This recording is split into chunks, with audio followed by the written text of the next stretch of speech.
ঢাকা মেডিকেলের জরুরি বিভাগে ধারালো অস্ত্র নিয়ে এক পক্ষের ওপর হামলা চালিয়ে এই ঘটনায় কয়েকজনকে আটক করেছে সেনাবাহিনী। এদিকে হাসপাতালে অন্তর্বর্তী সরকারের উপদেষ্টা হাসান আরিফ মারা গেছেন।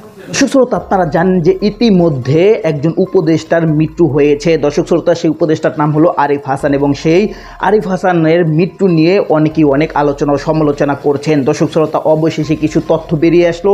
আজকে ভিডিওটি দেখলে আপনারা জানতে পারবেন আসল ঘটনা। তো কথা না বাড়িয়ে চলুন আমরা ভিডিও মূল আলোচনা চলে যাই। ভিডিও মূল আলোচনা চলে যাওয়ার আগে আপনার কাছে আমার ছোট করে একটু আপনি প্রত্যেক মুহূর্তের আপডেট পেতে অবশ্যই চ্যানেলটি সাবস্ক্রাইব করে দেবেন এবং পাশে থাকা বেল আইকনটি ক্লিক করে দেবেন, তাহলে প্রত্যেক মুহূর্তের আপডেটগুলো সবাই পৌঁছবে আপনার কাছে। দর্শক, কথা না বাড়িয়ে চলুন আসলে ঘটনাটি তাহলে বিস্তারিত দেখে আসি। ঢাকা মেডিকেলের জরুরি বিভাগে ধারালো অস্ত্র নিয়ে এক পক্ষের ওপর হামলা চালিয়েছে অন্য পক্ষ। এই ঘটনায় কয়েকজনকে আটক করেছে সেনাবাহিনী। এদিকে হাসপাতালে দীপ্ত নামে এক শিক্ষার্থীর মৃত্যুকে কেন্দ্র করে মারধরে জড়িতদের বিরুদ্ধে ব্যবস্থা না নিলে কর্মবিরতির হুঁশিয়ারি দিয়েছেন চিকিৎসকরা। ফ্যালকন অ্যালুমিনিয়াম, মরিচা পড়ে না, ও স্ক্র্যাচ প্রুফ। ঢাকা মেডিকেলে জরুরি বিভাগের সামনের এই ছবি শনিবার মধ্যরাতে, যাতে কয়েক যুবককে আটক করতে দেখা যায় সেনা সদস্যদের।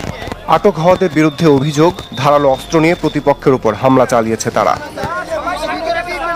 পুলিশ বলছে, ঘটনার সূত্রপাত রাজধানীর খিলগাঁওয়ের সিপাহীবাগে। সেখানে দুই পক্ষের মারামারিতে আহতরা চিকিৎসা নিতে যান ঢাকা মেডিকেলে। সে সময় তাদের উপর হামলা চালাতে চাপাতে নিয়ে জরুরি বিভাগে ঢুকে পড়ে অন্য পক্ষ।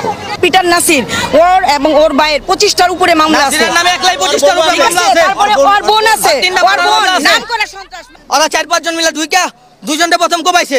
পরে ওই দুইজনটা নিয়ে আরো দুইজন হাসপাতালে গেছে মুগদা মেডিকেল যাওয়ার পর ওরা দল বাইন্দা দিয়ে মুগদা মেডিকেল দিয়ে কোপাইছে। ওইখানে ডাক্তাররা সবাই ফিরিয়ে দিছে। আর্মি যাওয়ার আগেই ওরা যার পাঠাইছে, আর্মি যা পায় নাই। আমরা চিকিৎসা করতে আনছি, আমরা চিকিৎসা করতেছি।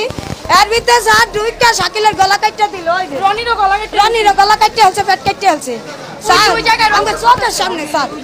এক পর্যায়ে নারী সহ 5 জনকে আটক করেন সেনা সদস্যরা। অভিযুক্তদের বিরুদ্ধে আইনি ব্যবস্থা নেওয়ার কথা জানিয়েছে শাহবাগ থানা পুলিশ। আপাতত নিহত কোনো ঘটনা নাই, সবার গুরুতর জখম আছে একজন সিপাহীবাগ। তো ওখানে ঘটনা ঘটলে ওরা প্রথমে মুগদা মেডিকেলে গেছে চিকিৎসা করার জন্য। ওই জায়গায় এসে আসামিরা তাদেরকে মারধর করছে, করলে আবার ঢাকা মেডিকেল আসছে। এই ঢাকা মেডিকেল এসে আবার ওদেরকে আবার মারধর করলো। এর আগে ক্যান্টনমেন্ট এলাকায় মোটরসাইকেল দুর্ঘটনায় আহত Bangladesh university of business and technology শিক্ষার্থী আহসানুল হক দীপ্ত ঢাকা মেডিকেলে মারা যান। চিকিৎসায় অবহেলার অভিযোগ তুলে তার স্বজনরা মারধর করেন চিকিৎসকদের। জড়িতদের গ্রেপ্তার ও বিচার দাবিতে আলটিমেটাম দেন ক্ষুব্ধ চিকিৎসকরা। অন্তর্বর্তী সরকারের উপদেষ্টা হাসান আরিফ মারা গেছেন। আরো জানাতে এই বিষয়ে আমাদের সাথে যুক্ত হচ্ছেন আশিকিন প্রিন্স। আমরা যতদূর জেনেছি যে অন্তর্বর্তী সরকারের উপদেষ্টা হাসান আরিফ মৃত্যুবরণ করেছেন, এই বিষয়টি একটু বিস্তারিত জানাবেন। দৃষ্টি, কিছুক্ষণ আগে অন্তর্বর্তী সরকারের প্রধান উপদেষ্টা ডক্টর মোহাম্মদ ইউনুস তিনি ল্যাবের হাসপাতালে এসেছেন এবং উপদেষ্টা হাসান আরিফের মরদেহ তিনি এখানে এসেছেন। জানেন যে প্রধান উপদেষ্টা তিনি D8 সম্মেলনে অংশ নিতে মিশরে ছিলেন। তো আজকে সরাসরি তিনি বাংলাদেশে অবতরণ করার পরে সরাসরি তিনি এয়ারপোর্ট থেকে ল্যাবের হাসপাতালে এসেছেন হাসান আরিফের মরদেহ দেখার জন্য। এবং আপনাকে জানিয়ে রাখি যে ল্যাবের হাসপাতালে যে মিডিয়া ম্যানেজার রয়েছে তিনি আমাদের জানিয়েছেন যে মূলত বিকেল 3টার দিকে হাসান আরিফকে এই ল্যাবের হাসপাতালে নিয়ে আসা হয় এবং 3:35 দিকে ল্যাবের হাসপাতালের চিকিৎসকরা তাকে মৃত ঘোষণা করেন।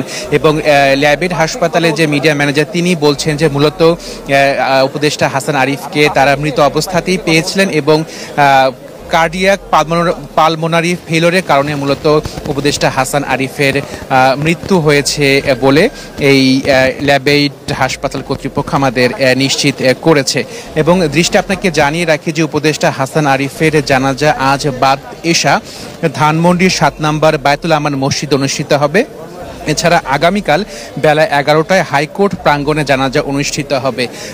দৃষ্টি আপনাকে জানিয়ে রাখি যে বাংলাদেশ একসময় বাংলাদেশের অ্যাটর্নি জেনারেল ছিলেন হাসান আরিফ। একই সাথে তিনি ফখরুদ্দিনের যে তত্ত্বাবধায়ক সরকার অন্তর্বর্তী সরকার ছিল সেই সরকারের কিন্তু তিনি একজন উপদেষ্টা ছিলেন। বর্তমানে তিনি ডক্টর মোহাম্মদ ইউনূসের নেতৃত্বাধীন অন্তর্বর্তী সরকারের ভূমি এবং বেসামরিক বিমান পরিবহন পর্যটন মন্ত্রণালয়ের দায়িত্বে ছিলেন, উপদেষ্টা হিসেবে দায়িত্ব পালন করছিলেন।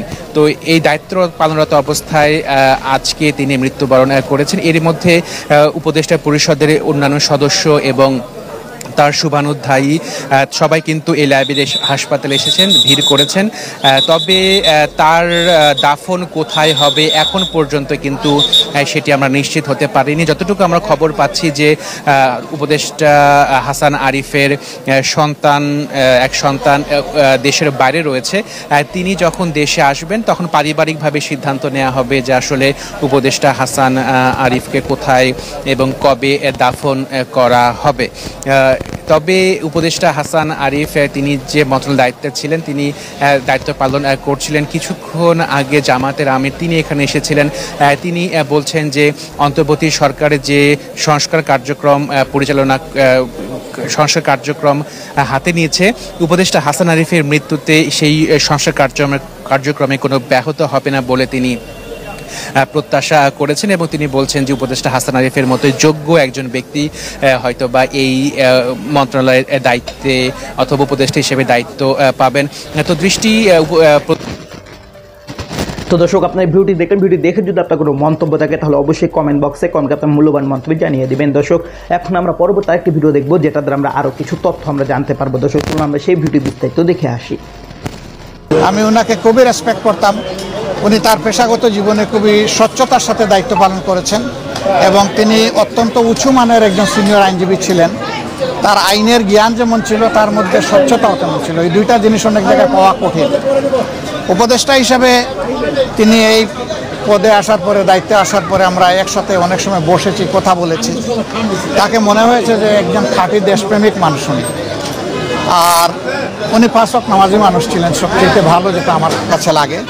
একসাথে অনেক জায়গায় আমরা নামাজ পড়েছি ওনার সাথে। আল্লাহর দরবারে দোয়া করি, জীবনের এই সফর তিনি শেষ করলেন, অনন্ত জীবনের সফর তার শুরু হলো। এই সফরে আল্লাহ তাআলা তার বান্দার প্রতি রহম করুন, তাকে আল্লাহ তাআলা ক্ষমা করুন, তাকে জান্নাতের মেহমান হিসাবে আল্লাহ কবুল করুন এবং তার প্রত্যেকটি মঞ্জিল এবং ঘাট আল্লাহ তাআলা তার জন্য সহজ করে দিন। আর আমরা সকলেও মৃত্যুর কথা চিন্তা করে আমাদের জীবনকেও সুন্দর করার চেষ্টা করি। এরকম দুনিয়ার সব কিছু সারফেসে থেকে যাবে, আমরা চলে যাব মাটির পেটে। তো মাটির পেটটা যেন আমাদের জন্য অনুকূল হয়, আদালতে আখেরাতে at the day of final judgment আমরা যাতে ভালো কিছু নিয়ে আল্লাহ তাআলার দরবারে দাঁড়াইতে পারি। আল্লাহ আমাদেরকে এই তৌফিক দান করুন। সবাইকে শুকরিয়া। আসসালামু আলাইকুম ওয়া রাহমাতুল্লাহ। সংস্কার প্রক্রিয়া চলছে, ওনার মৃত্যুতে সেটা কোনো বাধাগ্রস্ত হবে? আমি মনে করি বাধাগ্রস্ত হবে না, কারণ কোনো মানুষই আমরা ইনএভাইটেবল না। আমরা যাব, এই জায়গাটা আরও যোগ্যতা সম্পন্ন মানুষ দিয়ে আল্লাহ পূরণ করে দিন, সেটা দোয়া। তো দর্শক, আপনারা সম্পূর্ণ ভিডিও দেখলেন। সম্পূর্ণ ভিডিও দেখে যদি আপনার কোনো মন্তব্য থাকে তাহলে অবশ্যই কমেন্ট বক্সে আপনার মূল্যবান মন্তব্য জানিয়ে দেবেন। দর্শক, কথা বলতে বলতে আমরা ভিডিও শেষ পেয়ে চলে এসেছি। ভিডিও শেষ করার আগে আপনার কাছে আবার অনুরোধ করছি, আপনি প্রত্যেক মুহূর্তের আপডেট পেতে চাইলে অবশ্যই চ্যানেলটি সাবস্ক্রাইব করে দেবেন এবং পাশে থাকা বেল আইকনটি ক্লিক করে দেবেন। তাহলে প্রত্যেক মুহূর্তের আপডেটগুলো সবারই পৌঁছবে আপনার কাছে। তো সব নিয়ে শেষ করে সবাই ভালো থাকবেন, সুস্থ থাকবেন। আল্লাহ হাফেজ।